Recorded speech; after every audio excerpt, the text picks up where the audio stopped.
What if tomorrow we get to know Earth's atmosphere would collapse in the next 50 years, resulting in the death of all life on Earth? How would that change your perspective as we look out to the stars to discover the infinite possibilities and brave the great unknown? Join me as we dive into this fascinating lore of Starfield.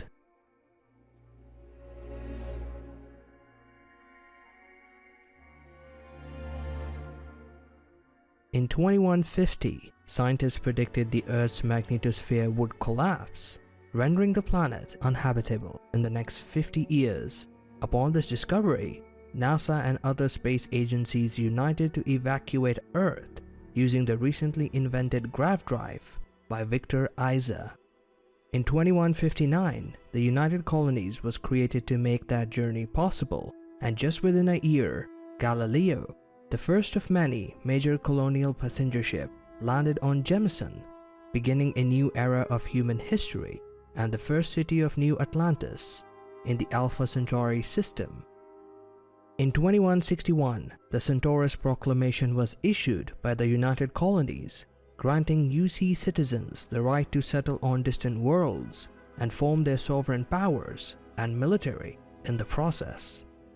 In 2188, UC citizens who wished for independence were led by Solomon Coe, an astrophysicist who gathered like-minded individuals and set out to establish themselves on Aquila in the Cheyenne system, named after his hometown.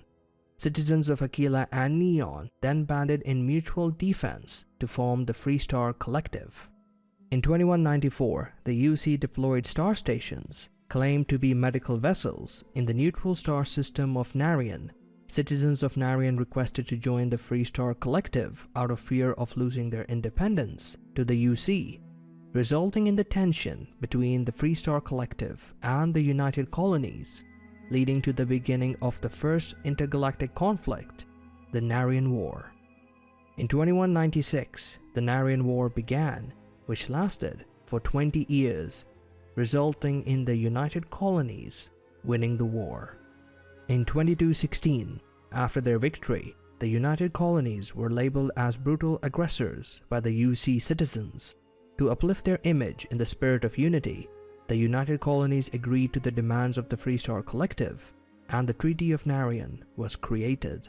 In return, the United Colonies demanded two concessions. The first was payment for damage done in the form of mineral rights on multiple worlds across the galaxy. The second, more significant demand was that neither would colonize more than 3 systems. The UC would have Alpha Centauri, Sol, and Wolf. The Freestar Collective would have Cheyenne, Voli, and Narion. Among the many ships that left United Colonies in 2188 to form the Freestar Collective, one got lost in the void. In 2230, House Varun revealed itself to the universe, a religious society led by their founder Jinan Varun.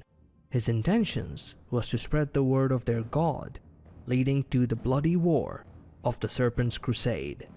In 2240, House Varun declared an all-out war on the rest of human civilization called the Serpent's Crusade that lasted over 23 years. During this crusade, a massive prison outbreak resulted in the UC losing the fleet stationed on the planet. They would go on to name themselves the Crimson Fleet. In 2263, only after the death of Jinan did his successor, Jarek, finally sue for peace. Select members didn't agree to peace and mysteriously disappeared. These zealots remain a threat to all who encounter them. In 2275, the Constellation was formed, dedicated to unraveling and exploring the mysteries of the universe. In 2308, the Freestar Collective expanded to a 4th star system to create an agricultural ecosystem to feed their expanding populace. The UC saw this as a violation of the Treaty of Narion, as both factions were limited to 3 star systems. The Freestar refused to undo their agricultural expansion, which made way for the Second Intergalactic War, the Colony War. In 2311, the United Colonies led an armada to the star system of Cheyenne at the Freestar Collective capital.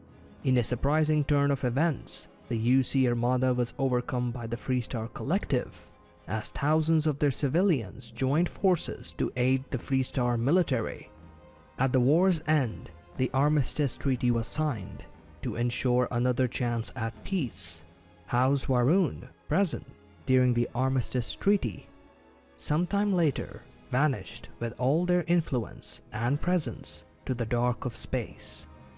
In 2326, Barrett, a member of Constellation, stumbles into a mystical artifact that grants him a vision.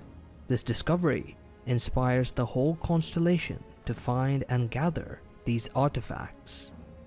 In 2330, he joined Constellation after a mining incident and continued their journey to uncover and locate these artifacts on behalf of Constellation to better understand the larger mystery of the universe.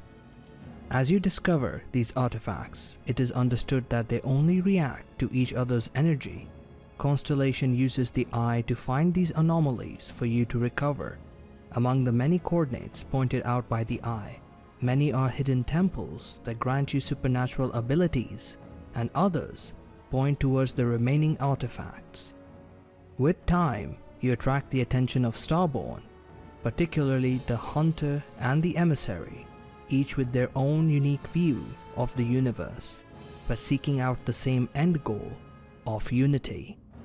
The search to better understand unity leads us to Keeper Aquilus of the Sanctum Universum, who educates us on a pilgrim who understood the true meaning of unity by visiting the three religious factions, Sanctum Universum, House of Enlightenment, and House Varun, and so begins the journey to uncover the pilgrim's understanding of unity, which leads us to the planet of Indum II, where we find the coordinates to the Scorpion Sting, leading us to Hyla II, which then directed us to the Hunter's hiding location.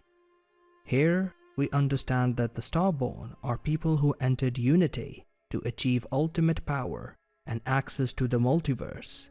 Two choices are laid in front of us.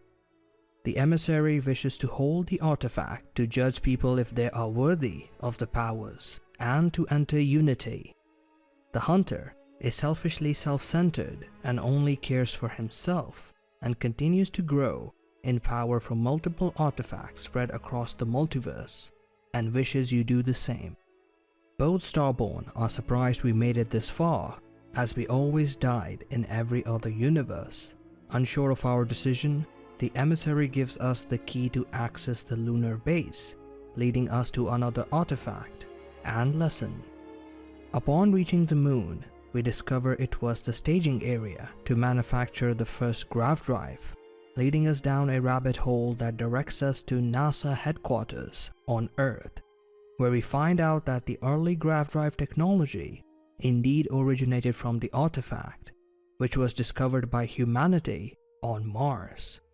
It is later found that the constant testing of the grav drive technology, due to sheer excitement of our accomplishment, led to the destruction of Earth's magnetosphere. Upon exiting the headquarters, we are again greeted by the two Starborn, where the Emissary educates us on how the artifact in the wrong hands caused the death of Earth, as Victor Isa knew about this the whole time, yet proceeded with his invention. We also discovered that when Victor got in contact with the artifact, he met with his alternate self that mentioned all the outcomes that would unfold, hence the calculations, certainty, and confidence on the invention of the grav drive. The choice is yours to decide which side to pick. Humanity deserves the chance and freedom to dictate their own future. While the Emissary had valid reasons, we should let humanity decide what is best for these artifacts. And that was my choice. Ultimately, we set up all artifacts into the armillary, which we used to reach unity, the heart of the universe, to become Starborn.